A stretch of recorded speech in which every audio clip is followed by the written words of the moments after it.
अस्सलाम वालेकुम सामीन। 19 शव्वाल मुकर्रम और 18 अप्रैल है। ख़बर का उन्वान है बग़ैर नक्शे के गांव में देहात में मस्जिद बनाना और उसका अंजाम। ख़बर उत्तर प्रदेश के बदायूं इलाके की है। तफसील से सुनिए। उत्तर प्रदेश के बदायूं के ककराला इलाके में घर को मस्जिद की शक्ल दिए जाने का मामला सामने आया है। पहले अर्ज़ कर दूं, हमारी ये रिपोर्ट पुलिस रिपोर्ट की बुनियाद पर है। इस मामले की खबर मिलते ही एसडीएम सदर और सीओ दातागंज मौके पर पहुंच गए। इत्तला के बाद इस जगह को मीडिया ने इसको विवादित स्थल लिखना शुरू कर दिया है। इस जगह को सील कर ताला लगा दिया है। ये पुलिस ने किया है। इस मामले में पुलिस ने पूछताछ के लिए एक शख्स को हिरासत में लिया है।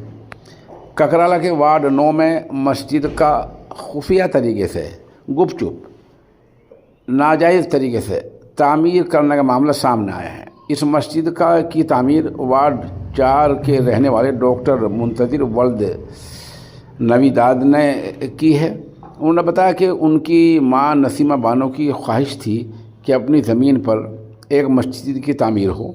इसके चलते मस्जिद की तामीर सन 2020 में शुरू कर दी थी और गुज़िश्ता फरवरी में ये बनकर मुकम्मल हो गई थी। लोगों को पता जब चला जब मस्जिद के बाहर बोर्ड लगाया गया। मस्जिद की तामीर नसीमा बानो के सामने शुरू हुई थी, जिनका इंतकाल हो चुका है। वहीं इस तरीके से मस्जिद बनाए जाने की इत्तला मिलने पर एसडीएम सदर मोहित कुमार, सीओ दातागंज के तिवारी, एसओ उदयवीर सिंह के साथ मौके पर पहुंचे और लोगों से मालूमात हासिल की। एसडीएम सदर के आदेश पर पुलिस ने मस्जिद को ताला लगवाकर सील कर दिया है। इस मामले में पूछताछ के लिए पुलिस डॉक्टर मुंतज़िर को थाने ले आई है। उनसे पूछताछ चल रही है।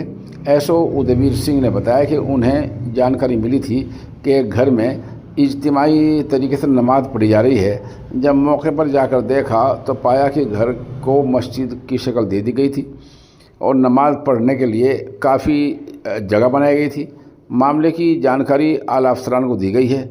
अभी तक तामीर कराने वाले शख्स के पास कोई जायज़ कागजात नहीं मिले हैं। बहरहाल कहना मतलब ये है कि दीही इलाकों में जो चुपचाप तरीके से पहले मस्जिद बना ली जाती थी, अब शायद वो न बन पाएँ। अच्छा तरीका यह है कि मुतल्लिका अथॉरिटी से उनका नक्शा पास करा लिया जाए।